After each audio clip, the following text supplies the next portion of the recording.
Bom, Papai, me dá. bom que nós já vai lá, nós já vamos para lá sabendo o que que ele vai falar. Oh, pois é. Qualquer pergunta a gente já sabe. É verdade. Mas deixa aí. Mamãe, mamãe, Pode ir. mamãe. Amor, tá sendo aí tudo. Vai desligar. Leva o carregador, desculpa. A gente vai Vai lá embora, com a meu amor. mamãe, vai? Pra dormir? Nós vamos dormir agora. mamãe. Amém. Irmãos, então. Você quer levar?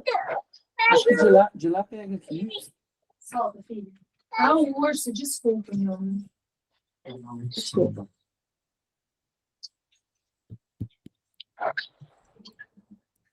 Irmãos, então, como eu sempre faço, a gente faz um panorama, né, do que nós estamos estudando, as cartas paulinas. Estamos aqui na primeira carta de Paulo aos Tessalonicenses, que foi a primeira carta que Paulo escreveu. Nós estamos estudando as cartas na ordem cronológica, né?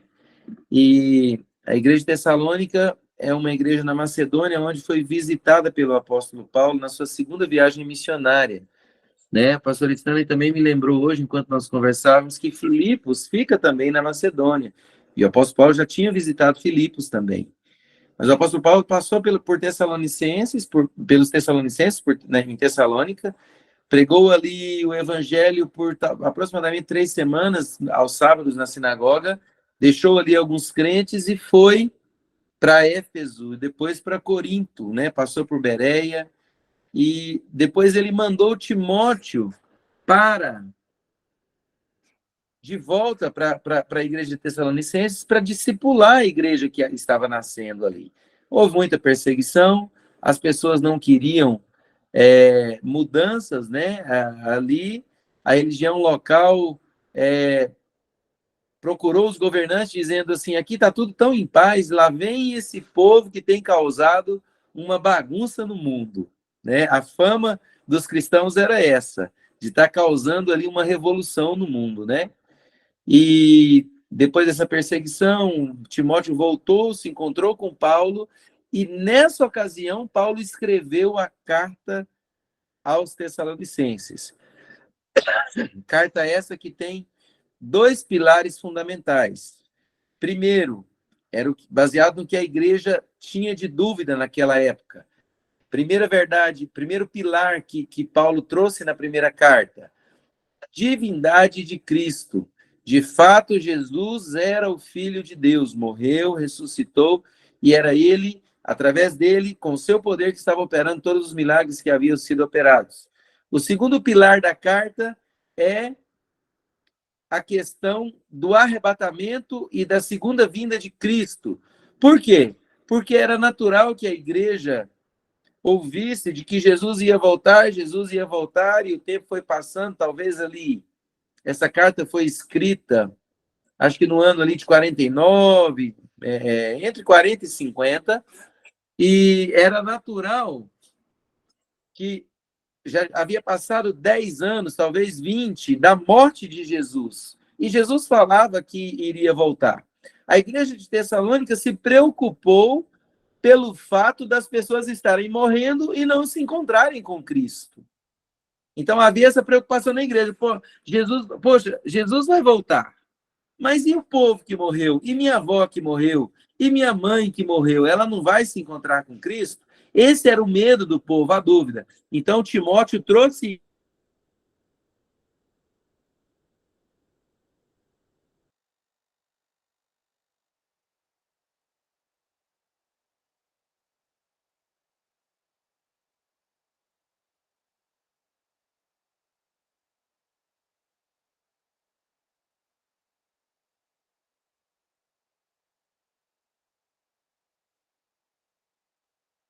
Travou, Rodrigo.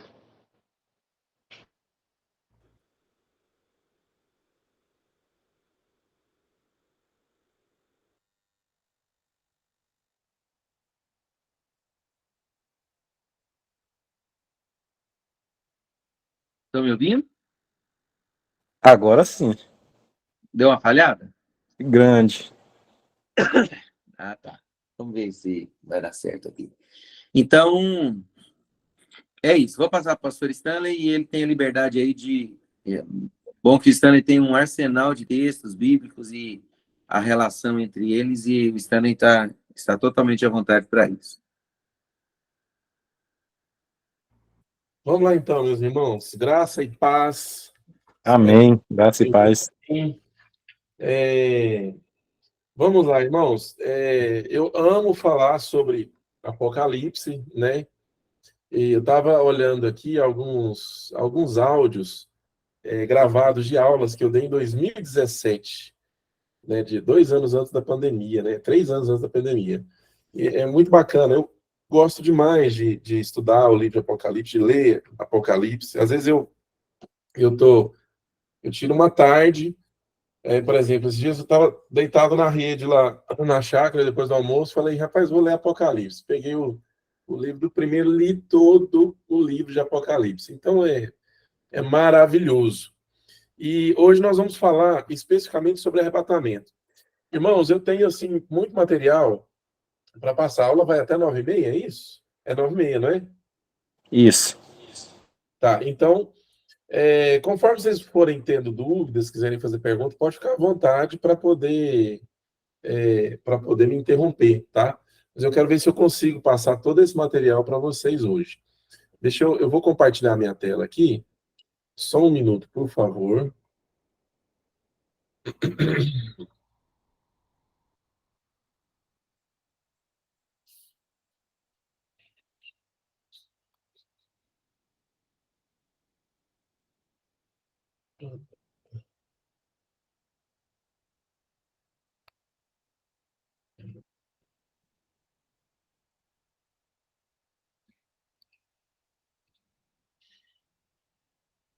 Tá, vocês estão vendo a minha tela? Sim, eu tô vendo. Então tá ótimo. Vamos lá então. Como que nós vamos fazer? Até mesmo para alguns irmãos que talvez possam não estar, possam nunca ter assistido nenhuma das nossas ministrações sobre o livro de Apocalipse, antes de nós focarmos mesmo no arrebatamento, que é o tema da aula, nós vamos fazer vamos traçar um panorama, fazendo um resumo de cada capítulo do livro de Apocalipse. Isso para quê? Para que a gente saiba em que ponto da história nós estamos, né? Para nós nos contextualizarmos e não ficar Amém. uma sensação assim de que a gente caiu de paraquedas, você sabe onde está, mas não sabe de onde vem nem para onde vai, tá? Então nós vamos fazer isso. Irmãos, isso aqui que eu vou passar para vocês, eu considero assim muito precioso. Por quê? Porque vamos ver se vai ficar a tela inteira aqui agora. Espero que fique. Ficou melhor assim, não ficou? Tá bom. Tá bom? Então tá. Por que eu considero isso aqui precioso? Pelo seguinte, porque o livro de Apocalipse, às vezes, ele é igual o Emerson falou no começo, né? Às vezes desperta medo na gente, né? Mas esse medo, ele é muito natural. Por quê? Porque a gente não conhece. O medo, na verdade, é do desconhecido. O livro de Apocalipse, ele foi feito para trazer muita esperança para nós, né? Jesus deu a João essa revelação, né? Apocalipse significa revelação, justamente para trazer esperança para a igreja. E o que nós vamos fazer agora? Nós vamos traçar um panorama, certo? Fazendo um resumo de cada capítulo do livro de Apocalipse, dizendo o que ele fala. Então, isso vai ser muito bom se você quiser anotar, ou printar a tela, ou fotografar, ou anotar no caderninho. Para quê? Se você quiser estudar Apocalipse depois, você já vai saber o que cada capítulo fala, tá? E aí, então, nós entramos no arrebatamento. Vamos lá, então. Vamos entender a sequência de eventos. Irmãos, quando nós pegamos o livro de Apocalipse, ele traz a sequência exata de como as coisas vão acontecer, certo? Como tudo vai acontecer. Então, ao contrário do que parece, ao contrário do que a gente pensa, não é aquela bagunça, né? Você pega um texto, por exemplo, se você começar a ler capítulo 6 de Apocalipse, a abertura dos selos, então você vai ver muita guerra, muita morte, muita praga e tal, e às vezes a gente vai pegando uns textos isolados assim, e na nossa mente vira uma grande bagunça. Apocalipse não tem bagunça. Ele é bem ele é bem colocado de maneira didática, certo? Amém. Então, olha só isso aqui para você ver. Capítulo 1 de Apocalipse. O que vai falar no capítulo 1 do livro de Apocalipse? A visão de Cristo glorificado. Então, nesse capítulo, o que nós vamos ver? João vê Jesus Cristo glorificado. E é uma visão extraordinária. Então, o capítulo 1 descreve isso aí. Então, João, de fato, viu Jesus, né? Jesus ressuscitado, não apenas ressuscitado, mas glorificado. Quando Jesus ressuscita e aparece aos discípulos, então, eles veem Jesus ali ressuscitado, realmente. Não estava mais morto e tal. Mas aqui é diferente. Por quê? Porque depois de 40 dias que Jesus ressuscitou, ele subiu aos céus. E lá ele foi glorificado, certo? Então, o capítulo 1 conta essa visão que João teve, né, de Jesus glorificado. E cada aspecto da imagem de Jesus, ali da figura de Jesus, ele fala sobre um caráter dele, né? Por exemplo, olhos como chama de fogo, né? Então, João vê Jesus com os olhos como ardendo como chamas de fogo. Então, o que significa isso? Então, uma vez eu ouvi uma música que romantizava muito essa questão, que os olhos ardentes, né, como chamas de fogo de Jesus, aí em Apocalipse 1, falava da ardente paixão que ele tem pela sua noiva. É uma maneira romântica, né? Mas completamente errada. Os olhos como chamas de fogo não fala sobre a ardente paixão dele por sua noiva. Olhos como chamas de fogo fala daquele que tudo vê. Então, ele vê todas as coisas, né? Os pés como bronze polido, como latão reluzente. Por que os pés de Jesus estão ali daquela forma? Por quê? Porque ele é aquele que vai pisar o lagar do furor da ira de Deus. Tá entendendo? E assim vai. Cada aspecto da figura de Jesus fala sobre uma parte do seu caráter, tá? Então, esse é o capítulo 1.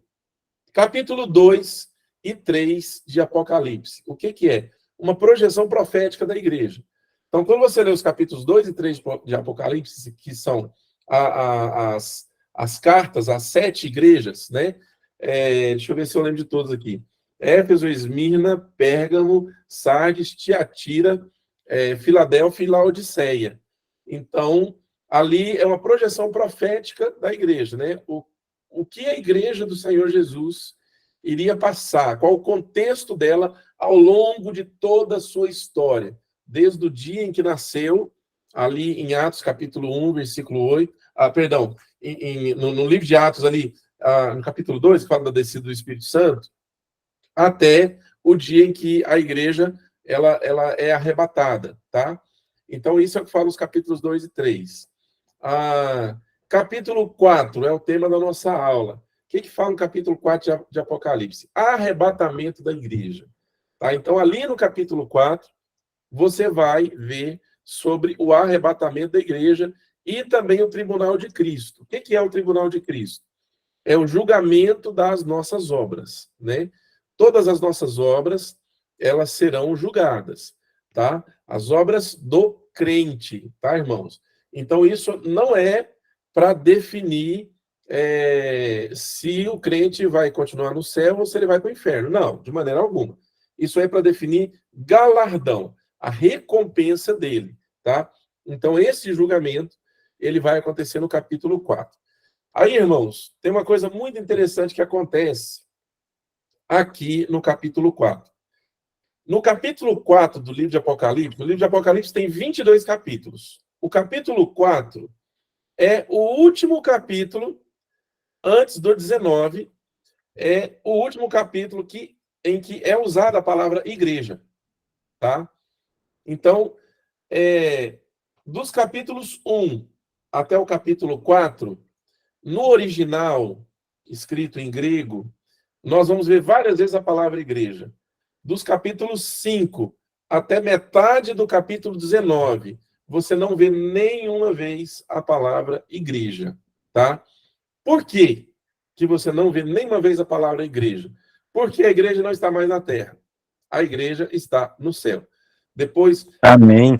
toda a descrição do capítulo 5 até metade do capítulo 19, toda a descrição que nós vemos ali se passar, às vezes no céu, às vezes na terra, às vezes embaixo da terra. Então, a igreja não está ali. Entendeu por quê? A igreja está no céu junto com Cristo, porque ela foi arrebatada, tá? E a partir do capítulo 5 ali começa a descrição da grande tribulação, tá? Então, capítulo 5 vai falar sobre o quê? Tomada de posse da terra, tá? Capítulo 6 e 7 de Apocalipse, primeira fase da grande tribulação. Enquanto o capítulo 5 nós vemos um evento se passando no céu, em que tudo é preparado para quê? Para que haja uma tomada de posse da terra. Como assim? Tomada de posse da terra. Quando Deus criou a terra, ele deu para a terra, para quem que ele deu a autoridade sobre a terra? Para governar a terra, para sujeitar os animais Adão. da terra. Para quem? Para Adão. Adão. Adão, exatamente. Deu para Adão. Só que com o pecado, o que aconteceu? O homem se tornou escravo. Escravo de Satanás. Tá? E o que aconteceu? Satanás ele ganhou vamos dizer assim, a autoridade sobre a terra. Por isso que a gente vive dessa maneira, como nós vemos. Então, no capítulo 5, tudo é preparado para quê? Para que o Senhor novamente tome posse da terra. Então, ele vai expulsar daqui esse inquilino, que se chama Lúcifer, tá? E vai reformar a terra, vamos dizer assim, para ficar mais fácil a gente entender, tá? E ele vai novamente pegar a posse e o direito de governar na terra, tá? E isso vai acontecer de que forma? Através de todas as coisas que vão acontecer, descritas aí a partir do capítulo 6 até metade do capítulo 19, tá? Então, são as duas fases da grande tribulação. Então, capítulo 6 e 7 vai falar o que vai acontecer na primeira fase. Capítulos de 8 a 18 vai falar tudo o que vai acontecer na segunda fase da grande tribulação, tá? Capítulos 8 a 18. Então, quer saber exatamente o que vai acontecer durante a grande tribulação? Tá aí, capítulos 6 e 7. Você vai saber o que vai acontecer na primeira fase. Capítulos de 8 a 18, você vai saber o que vai acontecer na segunda fase. Se você lembrar bem, por exemplo, a marca da besta, né, que desperta a curiosidade de muita gente. Então, a marca da besta, ela está lá na segunda fase da grande tribulação. Então, a gente nem vai ver isso, né?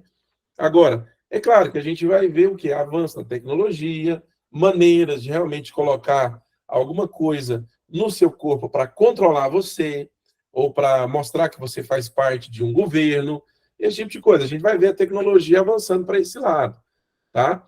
Mas Ali, o que marca a primeira fase para a segunda fase é o fato do anticristo se assentar no trono do templo que vai ser construído lá em Jerusalém, não é? exatamente. Terceiro templo. No final da primeira fase, que são 3 anos e meio cada fase, né? Então, no final da primeira fase, ele vai se assentar nesse trono, lá no templo em Jerusalém, vai se autodeclarar Deus e vai exigir a adoração. Então, ele vai exigir ser adorado como Deus. Então, aí entra na segunda fase da grande tribulação, tá? Que está tudo descrito em detalhes, capítulo 8 a 18. Isso é tão interessante, irmãos, porque é o seguinte, quando nós lemos Mateus, capítulo 24, nós vemos ali o Senhor Jesus, ele falando de todos esses acontecimentos, do capítulo 4 até o capítulo 19 de Apocalipse. Só que Jesus, ele faz um grande resumo. E isso ele fala tudo ali no capítulo 24. Quando você vai ler Apocalipse, você vê o quê? Os detalhes de tudo que o Senhor Jesus falou. Entendeu? Então, os detalhes de todas as fases que o Senhor Jesus foi falando e explicando ali em Mateus capítulo 24. Tá bom? Por isso que nós temos que estudar e conhecer o livro de Apocalipse. Tá? Vamos lá. Capítulo 19. Na minha opinião, o capítulo mais lindo e mais impactante do livro de Apocalipse. Porque ele fala sobre as bodas do Cordeiro. O que são bodas? Todo mundo sabe, né? Opa, É o casamento, né? Bodas é casamento, né? Semana que vem nós vamos celebrar as bodas do Juliano e da Nicole. Em julho nós vamos celebrar as bodas do Leonardo e da Lia, certo? Então, bodas é o casamento. Capítulo 19 vai mostrar o que? As bodas do Cordeiro, o casamento de Jesus com a igreja, tá? Irmãos, é extraordinário capítulo 19 de Apocalipse. E logo em seguida, ali, vem o quê? A descrição da segunda vinda de Jesus, tá? Segunda vinda de Jesus, com todo o seu exército celestial. Os anjos, né, os seres espirituais, quando eu digo seres espirituais, estou falando de querubins, serafins, aqueles que adoram o Senhor. Então, todo esse exército, ele vem com o Senhor, e junto com o Senhor vem a noiva, que agora não é mais noiva, agora é esposa do Cordeiro, né? Porque houve o casamento lá no início do capítulo 19, tá bom? Então, a primeira coisa que nós precisamos entender, irmãos, nós temos que separar o que é arrebatamento da igreja do que é segunda vinda de Cristo, tá? No nosso entendimento, arrebatamento da igreja é uma coisa, segunda vinda de Jesus é outra coisa, tá? O arrebatamento da igreja acontece pelo menos 7 anos antes da segunda vinda de Cristo, tá? Ou seja, a igreja é arrebatada, certo? Quando a igreja é arrebatada, começa o período da grande tribulação. O período da grande tribulação são 7 anos. Então, ao final desses 7 anos, acontece a segunda vinda de Cristo, tá? Então, são 2 eventos separados, que no nosso entendimento, eles não, quando a Bíblia fala de arrebatamento, está falando de arrebatamento mesmo. E segunda vinda? Segunda vinda é outro evento separado, tá? Mas tem uma linha que não pensa dessa forma. Então, a linha são... Oi, sim, pode falar. Então, eu acho interessante você falar aí que do capítulo 5 até o 18 não se usa a palavra igreja. Não se usa a palavra igreja. Nos Porque há pouco, acho que faz mais ou menos pouco tempo, nós dois estávamos conversando sobre a questão do arrebatamento, porque algumas igrejas não creem, inclusive a igreja presbiteriana, onde você vai ministrar esse fim de semana, né? Sim. Eles não creem no arrebatamento. Eles creem no arrebatamento, mas eles acham que arrebatamento e segunda vinda são a mesma coisa. São a mesma coisa. Eles acham que a igreja vai ser arrebatada, conforme diz lá em 1 Tessalonicenses, capítulo 4, versículo 13, né? Mas ali já é a segunda vinda de Cristo. Então, eles não fazem essa separação como nós fazemos. Sim. Mas lá no capítulo, quando o apóstolo João estava escrevendo Apocalipse, quando ele escreveu o capítulo 2 e o 3 ali, que é a projeção da história da igreja, sim. No capítulo 4, aonde não se fala a palavra igreja mais, Jesus fala para ele, sobe para cá, né? Exatamente. O primeiro versículo, acho que é no capítulo 4. Jesus fala, nós vamos falar sobre isso. Ótimo. Jesus fala para ele, sobe para cá e te mostrarei as coisas que hão de acontecer depois dessas coisas. Depois dessas coisas. Que coisa? Era a minha pergunta. O Rodrigo já fez minha pergunta. Pois já fui na minha. Vamos deixar para Amém. entrar em detalhe a hora que a gente lê o texto lá. Vai ser o nosso próximo texto aqui. Que ótimo. Certo? Stanley, deixa eu te dizer uma outra coisa. Interessante. Até assim, um alerta para os homens que estão na escola de líderes, os homens que vão no acampamento, o pastor Stanley não vai poder fazer uma abordagem tão clara lá no acampamento, em função da forma como a igreja presbiteriana crê, né, Stanley? Exatamente. Então, assim, Não saibam vocês que talvez esses detalhes não serão abordados lá em função do respeito que nós temos que ter pela igreja presbiteriana, Sim. né? Nós não vamos tocar em pontos polêmicos lá, pontos que dividem opiniões. É a mesma coisa, nós irmos para lá discutir calvinismo e arminianismo. Para quê? Não precisa, né? Vocês Então, podem essa questão... discutir com eles lá, eu não vou, não.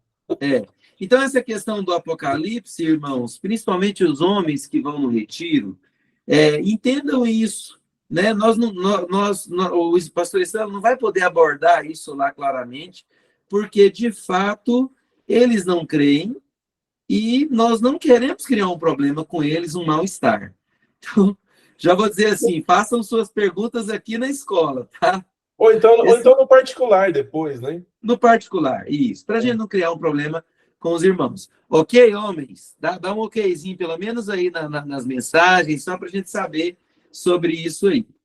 Ok. E quero te dizer também, Stanley, para você ficar à vontade, se não conseguirmos terminar o conteúdo nessa aula, a gente continuar o conteúdo na próxima aula, tá? O importante é ficar tudo claro. Beleza. Então, vamos lá. Então, a partir do capítulo 5, nós não vemos mais a palavra igreja, né? Até o capítulo 19, onde nós novamente vemos a palavra igreja. Oi, alguém chamou? Não. Tá.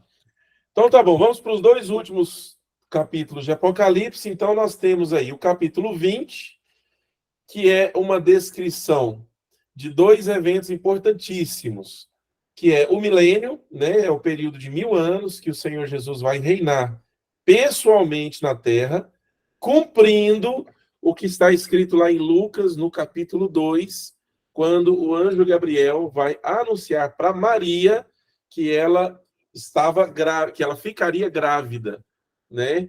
E ficaria grávida de um menino, e o nome desse menino deveria ser Jesus, tá? E ela diz, entre outras coisas que o anjo diz para ela, o anjo diz assim: ele se assentará no trono de Davi, seu pai, tá? Então, nós sabemos que Jesus veio cumprir o seu ministério, mas Jesus não se assentou no trono de Davi. Esse se assentará no trono de Davi, seu pai, aí nós vemos 2 coisas. Por quê? Se assentará no trono de Davi, seu pai. Jesus não era um filho de Davi, né? Ele era filho de José, certo? Mas o filho de Davi fala da descendência, fala da ascendência de Jesus. Então, Jesus era descendente de Davi, tá? E como descendente de Davi, olha que interessante, irmãos. Como descendente de Davi, ele pertence, então, à linhagem real. Portanto, tem o direito de reinar. Olha que coisa interessante. Teve uns anos atrás, irmãos, eu não vou me lembrar muito bem de alguns detalhes, mas eu só vou falar para vocês. Alguns anos atrás, eu dei uma aula na igreja, era uma quarta-feira à noite, no salão onde a gente está hoje, sobre o livro de 1 Macabeus, que é um livro apócrifo que está na Bíblia Católica, tá? Eu usei a narrativa desse livro, tá? O que é o livro de 1 Macabeus? 1 e 2 Macabeus, o que fala? Nada demais. É uma história sobre, acho que, não sei se o nome dele era Tobias Macabeus, faz tempo, eu já esqueci. Mas fala sobre a história dessa família e a luta deles para se livrarem de um tirano que estava dominando a região da Judéia ali naquela época, um tirano chamado Antíoco Epifânio IV. Tá? Esse Antíoco Epifânio IV foi a figura, em toda a história da humanidade, foi a figura que mais se assemelhou ao anticristo que está descrito na Bíblia, tá? Foi a figura que mais se assemelhou ao anticristo, fazendo as coisas que a Bíblia disse que o anticristo faria, mas a gente sabe que ele não era o anticristo. Poderia ser chamado apenas de uma figura de anticristo. Então, a luta dessa família, dos macabeus, é para se livrar desse tirano, né? E de tirar o governo. Eu sei que os anos se passam, eles conseguem, tá? Se livrar desse tirano, e aí, o que acontece? Eles precisavam levantar um rei, agora, para reinar sobre Judá. Entendeu? Eles escolhem ali alguém entre eles. Só que tinha um pequeno detalhe que provocou um grande problema. Qual era o grande problema? Essa família não era da linhagem real. Portanto, eles não tinham direito de reinar sobre Judá. Certo? Então, veja bem, quando o anjo, lá em Lucas capítulo 2, deixa eu abrir aqui, Lucas capítulo 2, o anjo diz assim para Maria: irmãos, que benção, casa de ferreiro, espeto de pau. Meu tablet está dando pau, tem base? Vamos, meu filho, acorda, tem que trabalhar.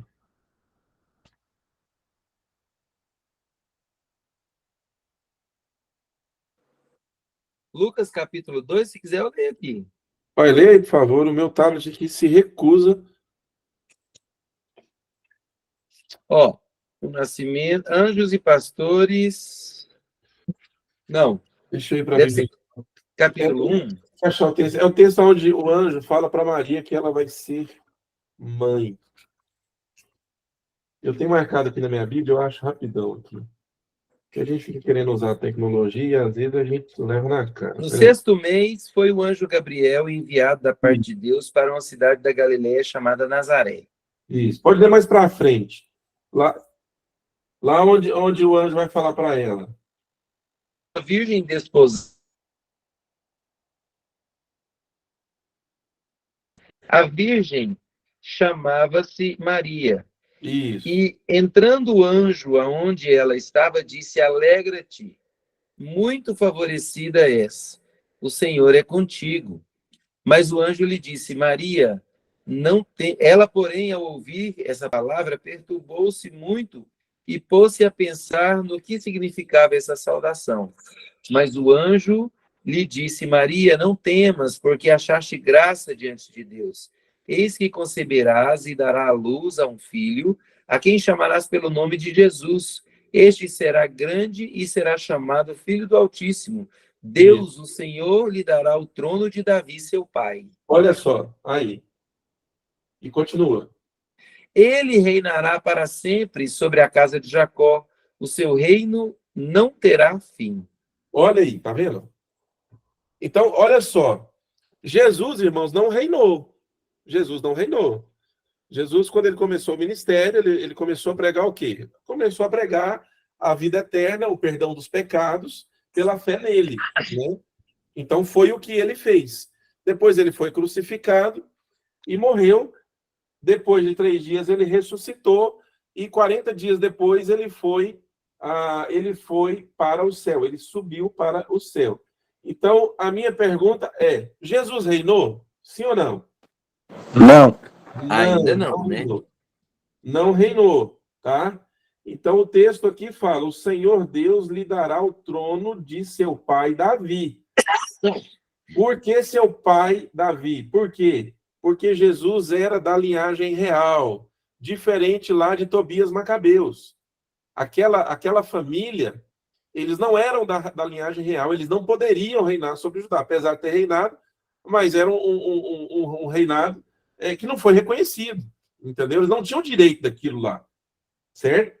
Então, por isso que Jesus, ele veio da linhagem de Davi, irmãos. Então, para quem não gosta de genealogia, e quando vê genealogia, fala: nossa, que coisa chata, entediante ler genealogia. Irmãos, tudo bem, eu concordo que é meio chato mesmo.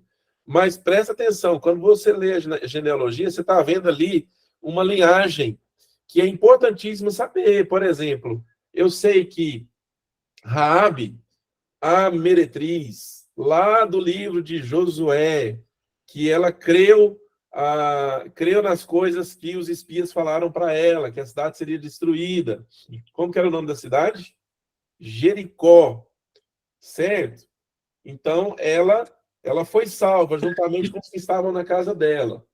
E ela depois foi esposa de alguém que era da linhagem de Jesus, da linhagem real, entendeu? Da linhagem de Davi, ou seja, uma prostituta, irmãos, né? Se converteu ao Senhor e ela passou a fazer parte da linhagem real. Olha que coisa incrível, irmãos, extraordinário. Então, por isso que Jesus ele veio da descendência de Davi, não poderia vir de outro, irmãos, porque senão não teria direito de reinar, tá? Então, o Senhor Deus lhe dará o trono de seu pai Davi, tá? Deus deu para Jesus o trono? Deu, mas ele ainda não tomou posse, sim ou não? Sim, de acordo com a palavra, sim. Ele não tomou Verdade. posse ainda. E não tomou posse ainda. Ele não tomou posse ainda, tá? Então, o que acontece? Acontece que alguns falam assim, mas Jesus está reinando no reino espiritual. Sim, tudo bem, você pode até pensar dessa forma, mas quando a Bíblia fala de reino, irmãos, não é um reino espiritual. A Bíblia, quando fala de milênio, não está falando de algo espiritual ou algo no sentido figurado. É reino mesmo, irmãos, de reinar, de governar, entendeu? E é sobre e é claro, Stanley, que é sobre o trono de Davi, né? Sobre o trono de Davi. Ele tem que reinar ali, não reinou ainda, então não se cumpriu. E se cumpre quando? No milênio. Então, no milênio se cumpre. Por quê? Aí Jesus vem e se assenta no trono de Davi. Entendeu? Como um descendente com direito legal de reinar. E ele vai reinar e o reino dele jamais terá fim. Tá? Então, primeiro ele reina 1000 anos, acontecem as coisas muito interessantes desses 1000 anos, tá? E depois disso vem o juízo do trono branco. O juízo do trono branco enquanto, na minha opinião, capítulo 19 de Apocalipse é o capítulo mais lindo de todo o Apocalipse. O capítulo 20, que a parte que fala sobre o juízo do trono branco, para mim, é a parte mais terrível que fala no livro de Apocalipse, tá? Porque no juízo do trono branco, os ímpios serão julgados, não mais os crentes. Os ímpios serão julgados, tá? E eles serão julgados de acordo com as suas obras. Ou seja, sobre eles não há misericórdia, sobre eles não há o desvio da ira de Deus. Por quê? Porque eles rejeitaram a Cristo. Eles rejeitaram aquele que poderia salvá-los e tirar deles o pecado, que poderia desviar deles a ira de Deus. Então, eles são julgados de acordo com as suas obras. Isso mexe muito comigo. Quando fala lá em Apocalipse, eu sei o tablet, agora eu vou demorar mais para achar, mas aqui, Apocalipse capítulo 20, que fala, versículo 11, depois vi, Apocalipse 20, 11, depois vi um grande trono branco e aquele que nele estava sentado. A terra e o céu fugiram de sua presença e não se achou lugar para eles. Irmãos, que coisa interessante isso aqui. A terra e o céu fugiram da presença daquele que estava sentado no trono branco. E aí, irmãos, olha só para você ver. Deixa eu contar uma coisa aqui para vocês. O texto diz assim, a terra e o céu fugiram da presença daquele que estava sentado no trono branco. Certo? Por que eles fugiram? Ficaram constrangidos com a presença do Criador de todas as coisas. Certo? E um monte de gente por aí querendo chamar Jesus de você. Muito forte, hein? Meu Deus. Estão entendendo? Agora, os céus e a terra fugiram da presença dele na hora que ele se assentou no trono. Meu Deus, irmãos, é o Criador. Tudo que existe foi ele que fez. Tudo que se conhece, todas as leis da física, conhecidas e não conhecidas. Tudo, irmãos, em toda a história da existência do universo e de todas as coisas criadas. Tudo foi ele que fez. A hora que ele se assenta no trono, irmãos, os céus e a terra fogem da presença dele, constrangidos, irmãos. Constrangidos com a presença do Criador. E aí chegam uns engraçadinhos aí, querendo chamar Jesus de você, né? Eu não consigo. Por causa de textos como esse, né? O Criador é meu pai. Sim, ele é meu pai. Tá bom, ele é meu pai. Mas, por exemplo, hoje eu fui falar com meu pai no WhatsApp É coisa que a gente faz muito pouco. Por quê? Porque meu pai já é mais velho, ele não tem essa... Não usa o WhatsApp como meio de comunicação igual todo mundo usa, né? E aí, na hora, eu fui falar assim, pai, eu quis escrever um negócio, pai, tá tudo bem com você? Eu falei, não, você não cabe, meu pai. Escrevi, tá tudo bem com o Senhor? Então, assim, irmãos, eu não tenho coragem de chamar meu pai de você, uai. Tá entendendo? Eu amo meu pai, é meu amigo, sabe? Assim, o que eu sou na vida, eu devo a ele, ao que ele e minha mãe me ensinaram e tudo, mas eu não vou chamar de você, entendeu? Então, é respeito e temor. Chega o meu pai, encontro com ele, dou um abraço, um beijo, chamo ele de paizinho, tudo, mas é senhor, tá? Então, irmãos, nós precisamos tomar cuidado com essas coisas, sabe? Eu não estou querendo fazer uma religião na igreja, de maneira alguma, longe de mim, mas também, irmãos, tem certas coisas que a gente precisa de saber o nosso lugar, sabe? E saber a maneira certa de se portar. Graças a Deus que no nosso meio não tem isso, né? De ficar chamando Jesus de você. Mas, enfim, então, o juiz do trono branco está aí. Finalmente, capítulos 21 e 22, uma descrição da eternidade, tá bom? Irmãos, dá um print aí nessa tela, por favor, ou tira uma foto com o celular, dá um print aí no celular, para ajudar vocês a estudar o livro de Apocalipse.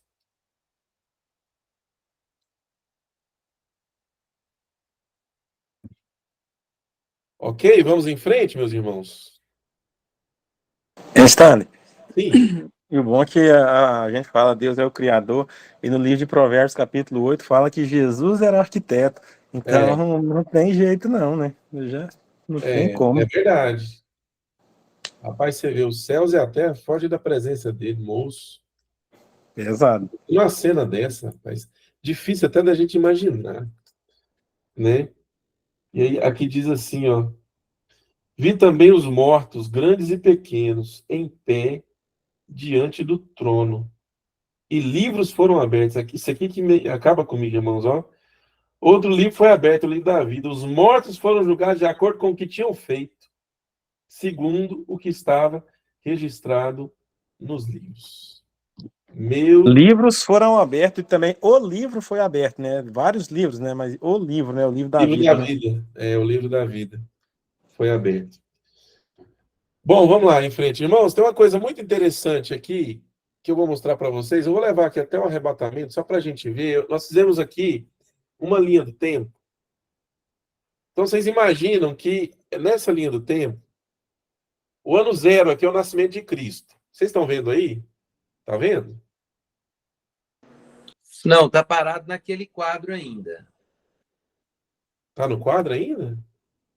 Tá parado no quadro de Apocalipse. Uai, peraí. E agora? Para mim aqui tá parado. Ah, agora sim, agora apareceu. Apareceu? Aham. Então vamos lá.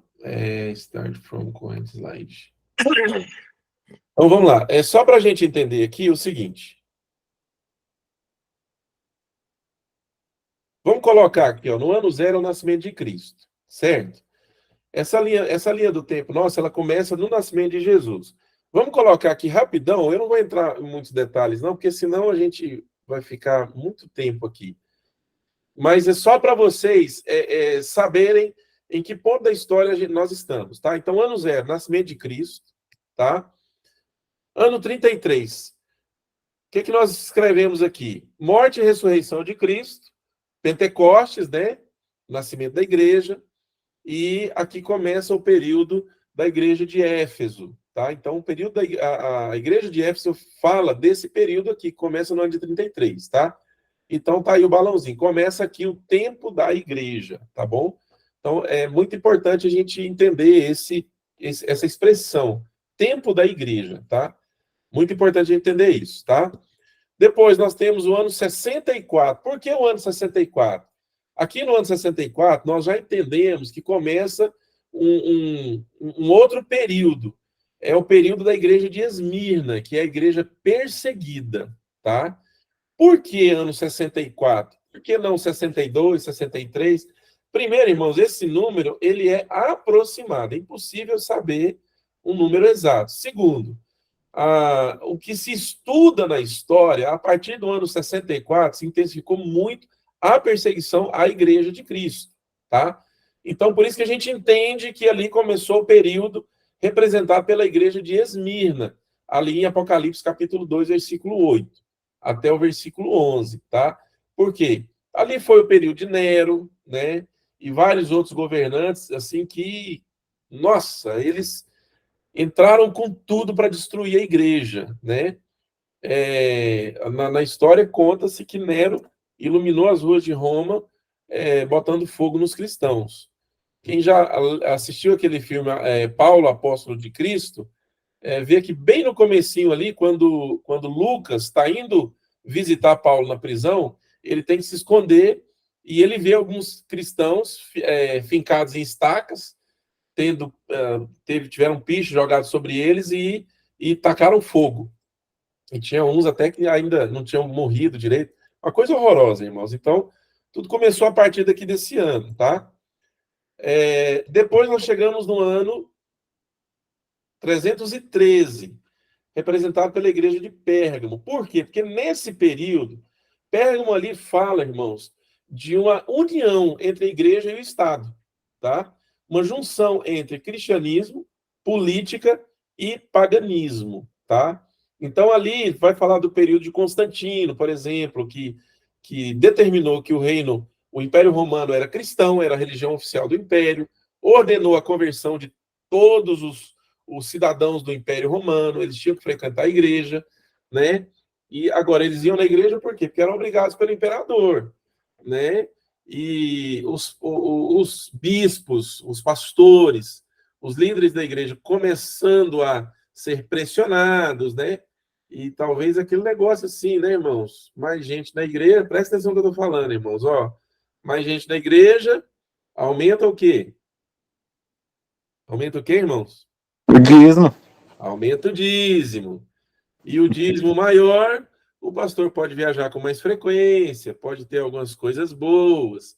Mas para aumentar o número de irmãos na igreja, vamos parar de pregar assim, aquelas palavras meio duras. Pegar algumas coisas assim mais alegres, assim, para deixar o povo mais feliz, porque o povo chega e vê a palavra e gosta, e eles voltam depois. Esses bispos dessa época começaram a fazer o quê? Rapaz, vamos pegar aqui o seguinte, ó. Não tem o solstício de inverno? Tem. Eles comemoram o quê? Nascimento do Deus Sol. Quando foi que Jesus nasceu? Ninguém tinha certeza da data exata. Vamos fazer o seguinte, dia 25 de dezembro, eles começam o nascimento do Deus Sol. Eles comemoram o nascimento do Deus Sol. Vamos falar que dia 25 de dezembro nasceu Jesus. Então, enquanto eles estão comemorando o solstício de inverno, né, o nascimento do Deus Sol, a gente vai falar que é o nascimento de Jesus. Estão entendendo, irmãos? Aí fizeram isso. Então foram pegando essas datas, a Páscoa, entendeu? E foram adaptando àquela realidade daquela época. Os ídolos, né? Exatamente. Os ídolos também traziam. Ficasse mais interessante, entendeu? E aí a gente faz um culto eclético, a gente faz um culto ecumênico, a gente não fala muito das coisas que a gente crê e que são base para a nossa salvação. Para quê? Para atrair e fazer todo mundo se sentir bem. E aí todo mundo vai ficar de boa com tudo, a igreja vai se tornar comum. Nasceu aí a Igreja Católica Apostólica Romana, tá entendendo? Que destoou completamente daquilo que Jesus ensinou, que os apóstolos ensinaram, tá? Então é justamente aí, período ano de 313, tá bom? Depois nós chegamos ao ano 606, representado pela igreja de Tiatira, lá em Apocalipse 2,18. Por quê? A igreja afundou na idolatria. Afundou na idolatria. Então, aí, culto a imagens, né, e uma série de coisas, irmãos, que foi acontecendo. A coisa só foi piorando, né? Chegamos, então, no ano de 1517, 17 anos depois que aquele cidadão português chamado Pedro Álvares Cabral chegou no Brasil, tá? Sam, você está mudando o slide aí ou não? Tá parado mesmo, né? Eu estou mudando. Não mudou, não? Ué, aqui não mudou, não. O dos outros mudou? Agora sim. Agora mudou. Não, agora mudou. Agora mudou? Então tá. Eu vou deixar assim. Tá. Fica ruim assim? Não, tá bom. Não. Então tá. Então, 1517, começa a Igreja da Reforma, né? Período de Sardes. O que é um texto maravilhoso de Sardes? Carta à Igreja de Sardes. Você tem fama de estar vivo, mas está Morto. morto. Está morto. Fortalece o que resta e o que estava para morrer, pois não achei suas obras perfeitas aos olhos do meu Deus. Meu Deus, misericórdia. Meu Deus. Então, aqui, olha, começa a Igreja da Reforma, o período que começou a Reforma Protestante, que foi, graças a Deus, uma bênção para nós. Começaram a combater todas aquelas doutrinas. Eu não vou entrar nisso, porque nós já estudamos muito sobre isso. Teve até trabalho, né? 1517, tá bom. Vamos lá que nós já estamos chegando. Depois, 1750, período representado pela Igreja de Filadélfia. E é a Igreja do Avivamento, né? A Igreja de Filadélfia é uma das duas únicas a quem o Senhor Jesus, lá em Apocalipse, não atribui nenhum problema a ela. Então, esse período, 1750, começou os grandes avivamentos no mundo. Então, por causa disso, entende-se que esse período é representado pela Igreja de Filadélfia, a Igreja do Avivamento. E a partir do ano de 1900, infelizmente, já chegamos na era da Igreja Apóstata, tá? A Igreja da Apostasia, Laodiceia. Tu dizes, sou rico e abastado, tenho de tudo, não preciso de mais nada. Não vês, porém, que é miserável, digno de compaixão, pobre, cego e nu. Então, essa é a realidade da igreja de hoje, irmãos. Nós estamos vivendo o período dessa igreja, tá? A igreja de Laodiceia. Por que eu estou falando tudo isso antes de falar de arrebatamento? Porque, irmãos, olha aqui, nossa linha nós já estamos em 1900, certo? Qual que é o próximo evento esperado por toda a igreja? Atenção, arrebatamento da igreja. Arrebatamento da igreja. Então, vocês reparam o seguinte, começou aqui no ano 0, certo? Ano 3, ressurreição de Cristo. 64, período da igreja de Esmirna. Aí vem 313, 606, 1517, 1750, 1900, começou o período da igreja de Laodiceia. Laodiceia é a última igreja lá das cartas às igrejas de Apocalipse. Laodiceia é a última igreja, certo? Então, nós estamos vivendo já, o quê? 1900, 100 anos, 124 anos. 124 anos. Nós estamos vivendo esse período aqui, o período da igreja de Laodiceia. Então, qual que é o próximo evento na nossa linha do tempo? O arrebatamento da igreja. Tá? Então, é de assustar, não é, irmãos? Eu, de vez em quando, o coração bate mais forte. Que é o evento que fala, tá? Então, aqui, lembra que eu falei do tempo da igreja? Onde começou o tempo da igreja? Começou lá no ano 0. A igreja nasceu. 33, tá Filha certo. do Espírito Santo, lá em Pentecostes. Certo? Começa o tempo da igreja. No arrebatamento da igreja, o que vai acontecer? Termina o tempo da igreja. Porque quando a igreja é arrebatada, termina o tempo. Ô, pastor Stanley. Oi, sim. Então nós estamos no hiato profético. No hiato profético? Sim. A gente lembrando lá das 70 semanas de Daniel, né? Sim, nós estamos no hiato profético, né? É o tempo em que a profecia dada lá em Daniel deixou de se cumprir, né? Não deixou de se cumprir, parou de se cumprir. Veio se cumprindo, parou, então aí nada de igreja, certo? E aí o arrebatamento encerra o tempo da igreja, tá? E aí, então, volta ao cumprimento da profecia. É isso aí mesmo.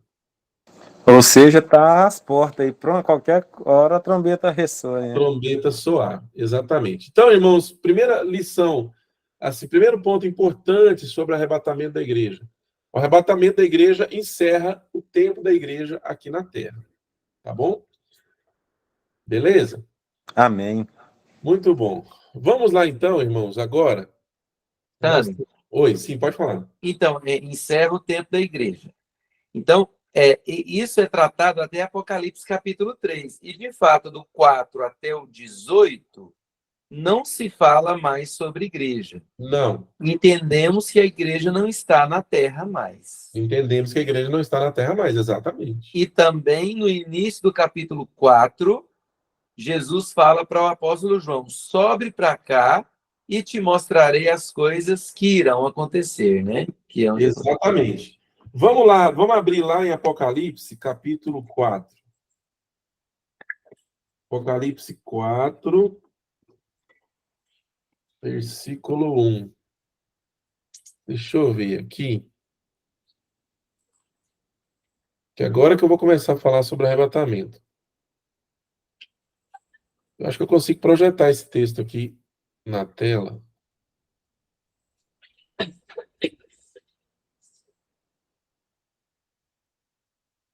Vamos lá, Apocalipse, ir para Apocalipse, capítulo 4, versículo 1. Ficou bom de ler, irmãos, aí? Não está aparecendo para mim, não. Não tá?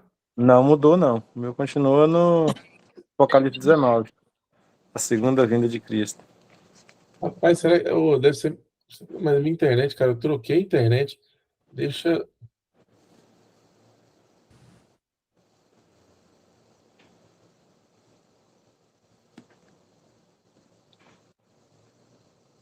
Agora mudou. Mudou? Mudou, não, é só. Não, voltou de novo. Tinha mudado só quase um mapinha A mundo tela já. certinha. Não tá aparecendo na Bíblia, não? Não. Não. Marmoso. Por que Chama será? o menino do TI. Chama um Tem que técnico. chamar Eu ia falar. você. Tem alguém que saiba mexer com isso aqui, irmão. Vocês não sabem de alguém que possa me ajudar, não? Eu não. Só sei estudar. Que é isso? Até Agora saiu finalizou. foi tudo. Agora saiu foi tudo. Não, vamos de novo aqui. Mas não é possível, ué.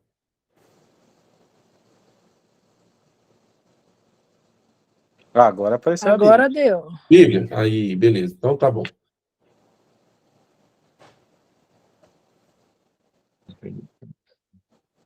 Então tá, vamos ler aqui, ó. Apocalipse capítulo 4, versículo 1. Diz assim, ó. Depois dessas coisas, olhei, e diante de mim estava uma porta aberta no céu. A voz que eu tinha ouvido no princípio, falando comigo, como trombeta, disse: sobe para cá e mostrarei a você o que deve acontecer depois das coisas. Ó, isso aqui, irmãos, ó.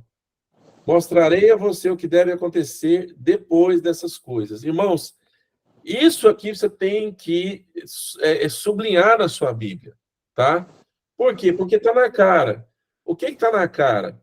Vamos rever lá a sequência de Apocalipse. O que é que fala no capítulo 1 de Apocalipse?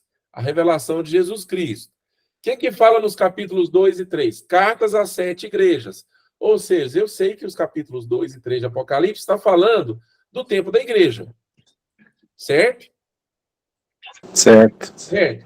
Então aí eu venho agora para o capítulo 4. A voz que eu tinha ouvido no princípio falando comigo, como trombeta, disse: suba para cá e mostrarei a você o que deve acontecer depois destas coisas. Tá aqui, irmãos, ó. Depois dessas coisas. Ficou bem claro, hein? Ficou muito claro. Ou seja, o que vai ser mostrado agora vai acontecer depois dessas coisas. Que coisas? Ué, ele estava falando do quê? Do tempo da igreja. Ué. Ele estava lá nas cartas das igrejas. Certo? Amém. Então, se eu entendo que ali está falando de uma projeção profética da igreja, então, o que vai acontecer depois dessas coisas, ou seja, é depois da projeção profética da igreja. Ou seja, isso vai acontecer depois do tempo da igreja. Ou seja, o que vai acontecer a partir de agora, irmãos, a igreja não está presente mais. Estão entendendo? A igreja não está mais. Olha aqui, ó. O que acontece? Com João, imediatamente me vi tomado pelo Espírito, e diante de mim estava um trono no céu, e nele estava sentado alguém. Aquele que estava sentado era de aspecto semelhante a jaspe e sardônio.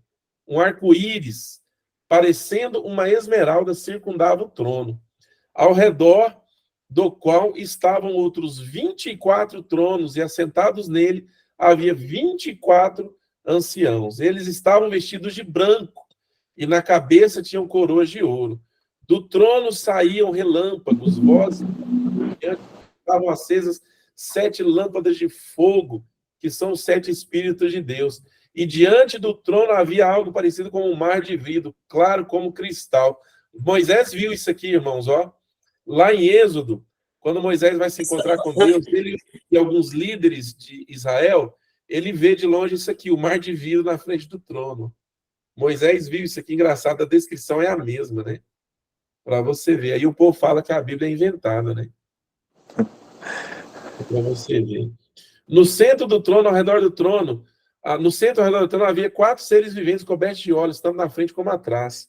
O primeiro ser parecia um leão, o segundo um boi, o terceiro tinha rosto de homem, o quarto parecia uma águia em voo. Falando, irmãos, olha aqui, do ministério de Jesus. Olha aqui, ó. Versículo 7, capítulo 4 de Apocalipse, falando do ministério de Jesus. O primeiro parecia um leão. Ele é o leão da tribo de Judá. Jesus tomou nossas cadeias e nos libertou. Judeus, o segundo né? parecia um boi. Por que boi? Servo. Sacrifício. Pra mim que era força. Sacrifício.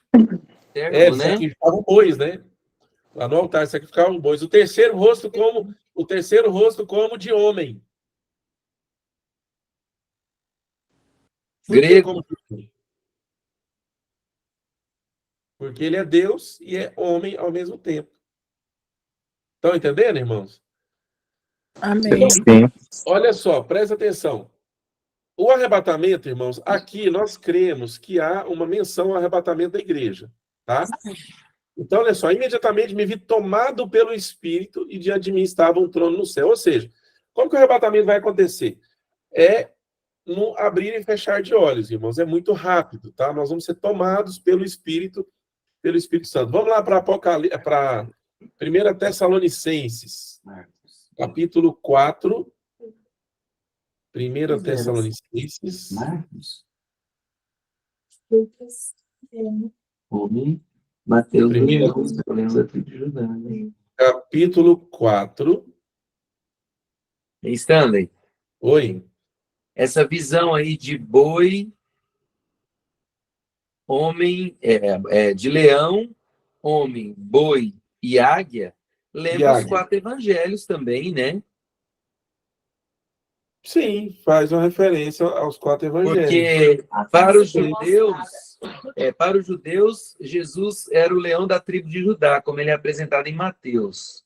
Isso. Para Jesus como descendente real, né? Jesus como rei dos judeus. como rei dos judeus, né? O leão da tribo de Judá. Para Marcos, Jesus é apresentado como um servo, né? Como um boi. Trabalhando. Sim. Em Lucas, ele é apresentado como homem, porque Lucas era médico, né? Ele era um homem perfeito, Jesus. Sim. E João, a águia, né? Porque a genealogia já fala, tipo, no início ele era... É uma analogia bem interessante. Eu acho ela muito, muito bacana. Porque, na verdade, são as 4 faces de Jesus aqui, né? E exatamente. Aí o que está mostrando é uma referência a Jesus, né? Aquilo que Jesus aquilo que Jesus é, assim como lá no capítulo 1 de Apocalipse, você vê aquela imagem de Jesus, né? E cada imagem fala um aspecto do caráter dele. Aqui fala algo sobre o ministério dele, né? Verdade. É muito interessante. Irmãos, olha só, 1 Tessalonicenses 4, versículo 13. Versículo 13. Então o texto diz assim, ó: irmãos, não queremos que vocês sejam ignorantes quanto aos que dormem, para que não se entristeçam como os outros que não têm esperança. Se cremos que Jesus Cristo morreu e ressuscitou, cremos também que Deus trará, mediante Jesus e com ele, aqueles que nele dormiram. Amém. Olha isso aqui agora. Dizemos a vocês pela palavra do Senhor que nós, os que estivermos vivos, os que ficarmos até a vinda do Senhor, certamente não precederemos os que dormem. Pois, olha o 16, que coisa linda. Pois dada a ordem com a voz do arcanjo e o ressoar da trombeta de Deus, o próprio Senhor, né, Senhor Jesus, descerá dos céus, e os mortos em Cristo ressuscitarão primeiro. Depois nós, os que estivermos vivos, seremos arrebatados com eles nas nuvens, Amém. encontro com o Senhor nos ares. E assim estaremos com o Senhor para sempre. Consolem-se uns aos outros com essas palavras, tá? Então, o que eu preciso de entender aqui quando falo sobre arrebatamento, irmãos? Primeiro, arrebatamento é uma coisa, como nós vimos. Segunda vinda é outra coisa, tá? No arrebatamento, então, os crentes em Cristo, tanto vivos quanto os que já morreram, tá? Desde os crentes do Velho Testamento, irmãos, desde Abel, que foi morto por Caim. Então, todos eles vão ressuscitar, tá? Eles vão ressuscitar, ou seja, vão voltar a viver. E quando nós falamos eles vão ressuscitar, não tenham em mente, irmãos, os zumbis de Walking Dead, tá? Então, o bicho volta a viver de novo, com aquela cara horrorosa, andando, fedendo, caindo um pedaço no chão. Aquilo lá é um zumbi, né? Mas ressuscitar é o quê? Voltar a viver de novo. Estava morto, agora está vivo novamente. Tá entendendo? Só, irmãos, que é o seguinte, eles vão ser ressuscitados num corpo glorificado. Tá? Amém. Ou seja, um corpo que não está mais sujeito a nenhuma fraqueza, seja espiritual, seja moral, ou seja física, tá? Não está mais. Esse corpo glorificado não está mais, não, ele não tem a semente do pecado. Não tem mais a semente do pecado. Tá? Não tem mais. Então, nós não vamos mais ser tentados pelo pecado. Esse corpo nosso, ele não vai ser corrompido pelo pecado, é o corpo glorificado. Estão entendendo? E Amém. esse corpo, ele não está mais sujeito a, vamos colocar assim, a distorções na sua forma original, na forma como ele foi projetado para ser. Ou seja, esse corpo atual nosso tem uma distorção nele. Por quê? Porque ele foi projetado para ser diferente. Mas por causa do pecado, ele é assim. Então, é um corpo que está sujeito a doenças, a infecções, e a uma série de coisas, né? Está sujeito à morte, está sujeito a marcas de expressão, ao envelhecimento. Tá entendendo?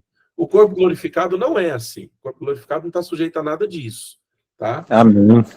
Então, é um corpo perfeito. É o corpo que Jesus tem, né? Ele é o corpo perfeito. Então, isso tudo vai acontecer no arrebatamento. Então, os mortos ressuscitam, certo? Os crentes mortos, tá? Lembra disso, são crentes. Crentes que já morreram, tá? Juntamente com os crentes do Velho Testamento, tá bom? Então, vamos lá, vamos falar lá. Os crentes do Velho Testamento que a gente sabe que vão ressuscitar no arrebatamento. Vamos lá, vou falar um aqui, ó. Davi, vai ressuscitar. Abraão. Moisés. Quem? Moisés não, né, Stanley? Moisés e Elias, acho que ainda não, hein? Cara, Moisés, a gente não sabe, né? Porque A gente vai entrar numa polêmica aí, né? Moisés e Elias. passa para outro. Enoque. Ixi, também Enoque não. Também. Também não. Tem que passar para outro. Fala outro aí. Nossa, gente, tem tanta gente no Testamento. Isaac, Jacó. Abraão, Isaac. Abel, filho de Adão, vai ser Abel vai né? ser ressuscitado. Abel vai ser ressuscitado.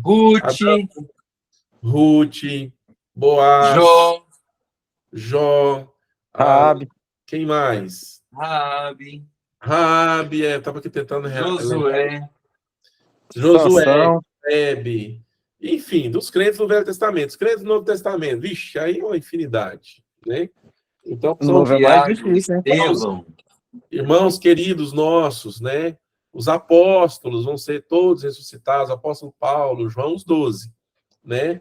E mais, enfim, enfim, todos os crentes. Ó, a Elisama diz que está com uma dúvida aí. Pode falar, Elisama.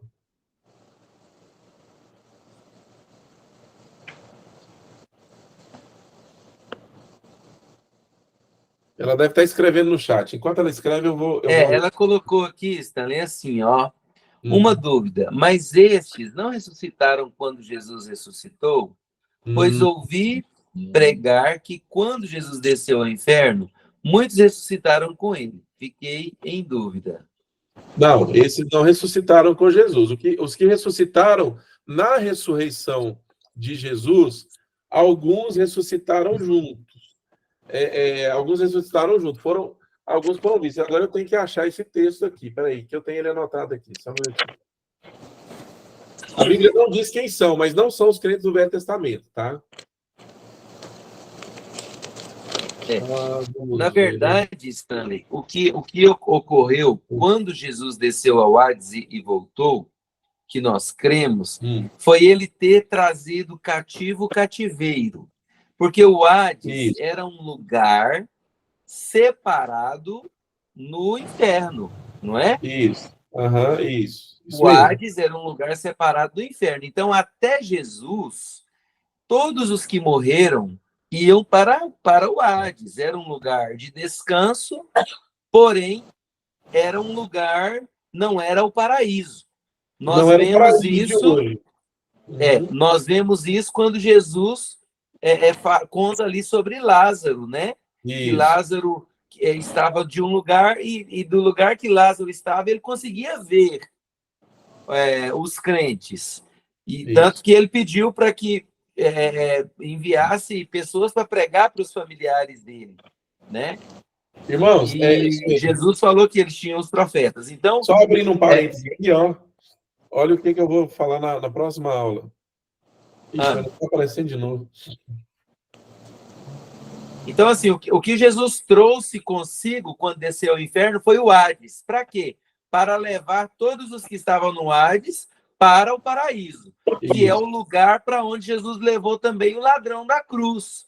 Ainda hoje estarás comigo no paraíso. Foi o que Jesus falou para o ladrão da cruz. Então, aqueles que morreram em Cristo ainda não têm corpo e estão no paraíso com Jesus. Não têm corpo, não foram ressuscitados e estão no paraíso com Jesus. A ressurreição sempre se refere ao corpo.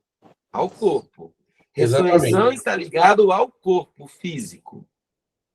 Irmãos, olha o que... Espero que isso não gere polêmica, mas olha o que eu vou falar na próxima aula, se o Rodrigo deixar. Olha aí, ó. Se eu deixar. Opa, já deixei demais, tá doido. O que está escrito? 7 arrebatamentos? 7 arrebatamentos. Para a próxima aula, tá, irmãos? Ai, deixa eu ver aqui, os 15, tá? Mateus 27, 51. Tá, vamos lá, Mateus 27, 51. Vamos ver se é a dúvida da Elisama. Mateus 27, 51. Vamos lá. Mateus. Eu descobri o que estava acontecendo aqui na minha apresentação. Era eu que estava apanhando aqui, viu? A gente pensava que era um defeito aí no seu equipamento, viu? Não, eu realmente estava apanhando. Mateus 27, 51. Vamos lá. Aqui, ó, 51.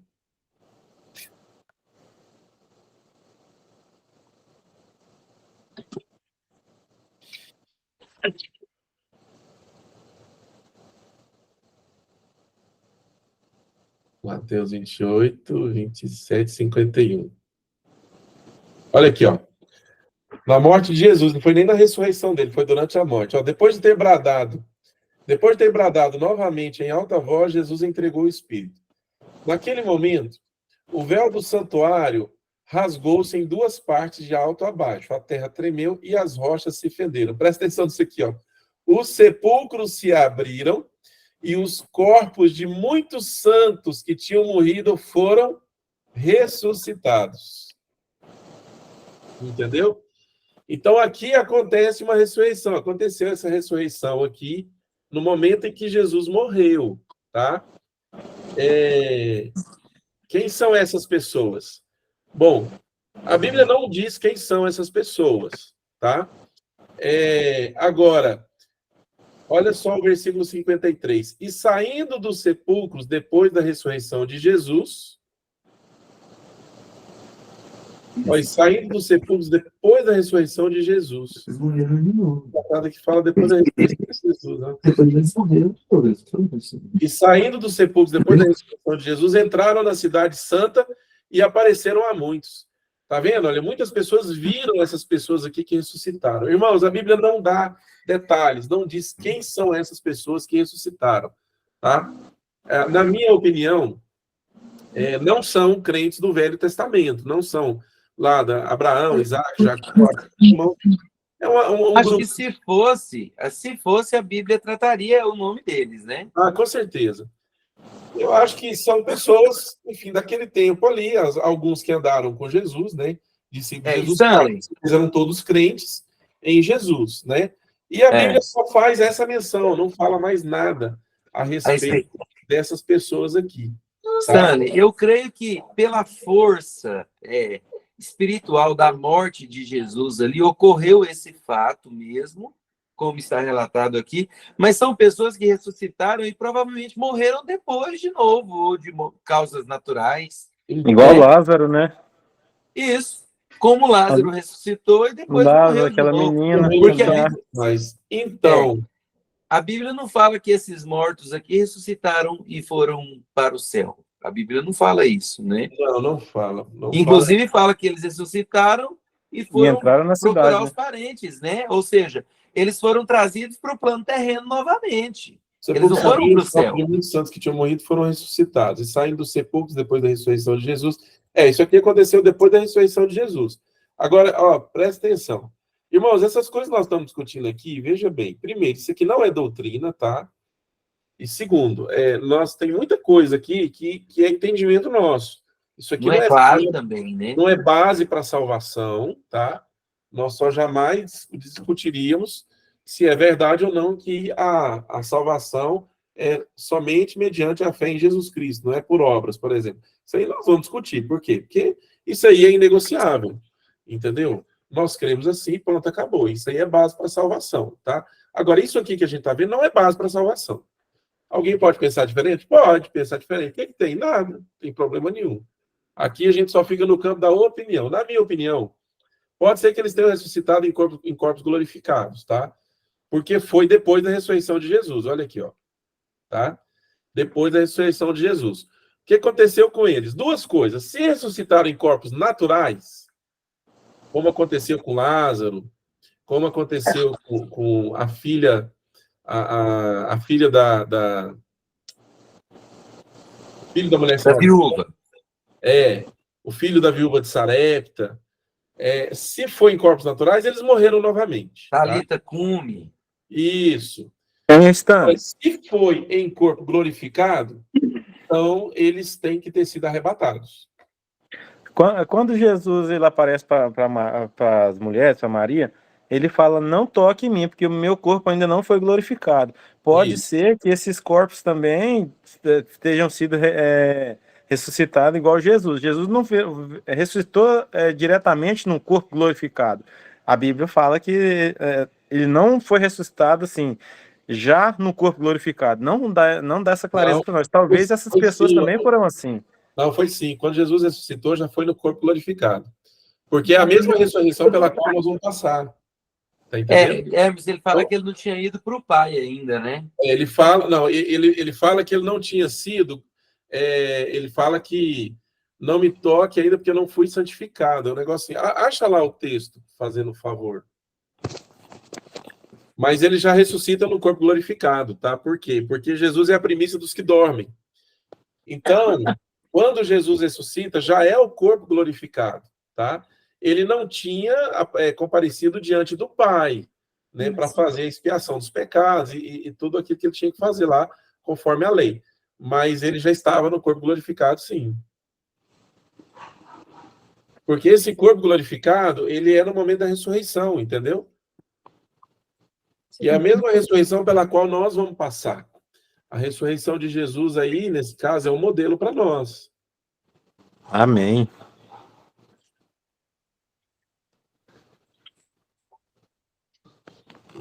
Aí foi da tela, agora não tô vendo ninguém mais. É por isso que eu não.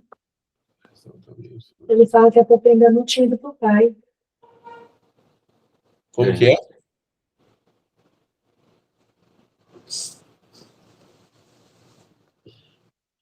Sumiu minha tela.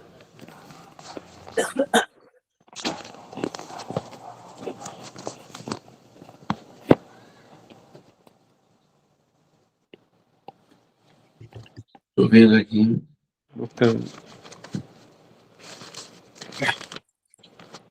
João 20:17. João? É. Por isso que eu não achei. Eu procuro em Lucas e Mateus. João 20:17. Jesus disse: não me segure, pois ainda não voltei para o Pai. Tá? Então, ele fala aqui, olha, não me segure, pois ainda não voltei para o Pai. Vá, porém, a meus irmãos e diga-lhes: estou voltando para o meu Pai e Pai de vocês, para o meu Deus e Deus de vocês. Tá? Então, Jesus tinha acabado de ressuscitar. Ele tinha que comparecer diante de Deus, né, para alguma coisa que Deus queria. A expiação dos pecados, a santificação, não sei. Aqui ele não diz exatamente. Deixa eu pegar em outra versão esse texto aqui. Vou pegar aqui, Almeida Revista Atualizada.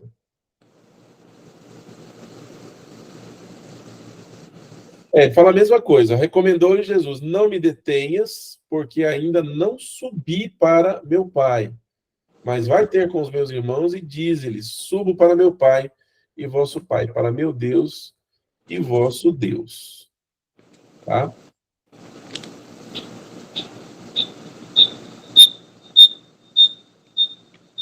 Então é isso.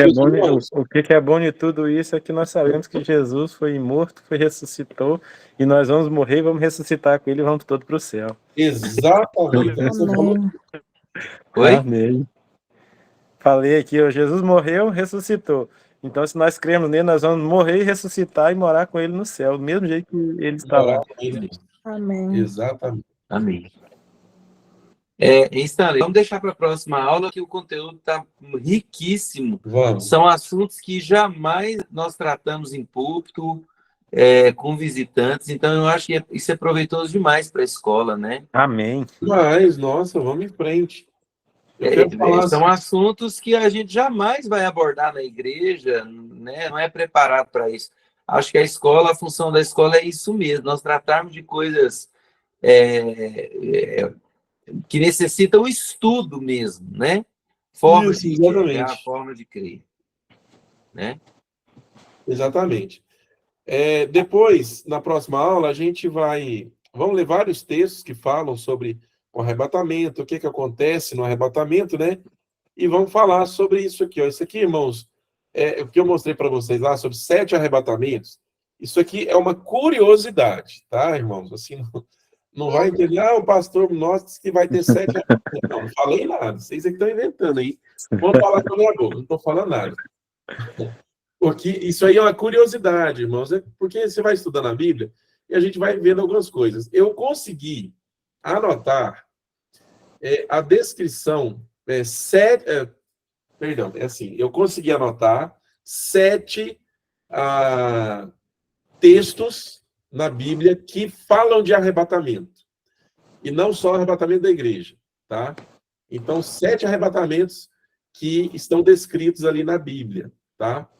Por exemplo, Enoque. O arrebatamento de Enoque é um desses 7. E assim Apóstolo Paulo. E assim vai. Aí depois fica para a próxima aula para ficar interessante também. Tá bom? Mas isso é só curiosidade, tá, irmão? Isso é só curiosidade. Doutrina é diferente, tá? Amém. Amém. Glória a Deus. Vamos orar, então, agradecendo a Deus o estudo e agradecer ao pastor Stanley também por ter compartilhado e continuar compartilhando isso aí. Eu sabia que com ele nós iríamos aprender muito mais que comigo. Então, que bênção que Deus levantou ele para isso aí. Amém. Vamos orar. Emerson, ora para nós. Amém, claro. Pai, muito obrigado por mais esse dia que o Senhor nos concedeu, Pai. Obrigado por mais essa aula, por mais esse aprendizado, Pai. Em nome de Jesus, obrigado pela vida do pastor Rodrigo, pela vida do pastor Stânia, Pai, porque eles prepararam com muito amor, carinho e dedicação a Tua palavra, Pai. Amém. Muito obrigado por esse enriquecimento das nossas vidas, ó Pai, e que nós possamos aprender mais e mais de Ti todos os Amém. dias, assuntos que não são tratados na igreja, Pai, mas aqui na Amém. sua escola, Senhor. Pai. Muito obrigado por esse entendimento que vem através da Tua palavra para todos nós, ó Pai. Que nós possamos ter uma semana abençoada. Obrigado também pelo o ministério aqui do pastor Stanley, que amanhã ele lá no Salmo 23 Amém. ministrar sobre o que nós estamos estudando aqui hoje, ó Pai. Muito obrigado em Amém. nome de Jesus. Eu peço ao Senhor que o Senhor esteja com ele durante esses Amém. 3 dias que nós vamos estar no Salmo Amém. 23. Para a honra Em e para a nome glória de do Teu santo nome. Amém. Amém. Amém. Amém. Glória a Deus. Irmãos, Jesus abençoe a todos. Não Amém. teremos monte sábado, obviamente, porque estaremos os homens, né, pro retiro. E quinta-feira que vem estaremos aí firmes novamente. Amém. Deus Amém. abençoe cada um e fiquem em paz. Amém. Só uma pergunta primeiro, por favor. Pode falar, ué.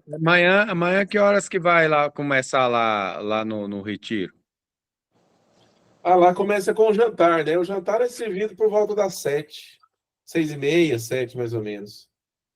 Da tarde. Então tá bom. Tá Mas bom? pode ir depois do almoço, não pode? Se quiser. Não, mas também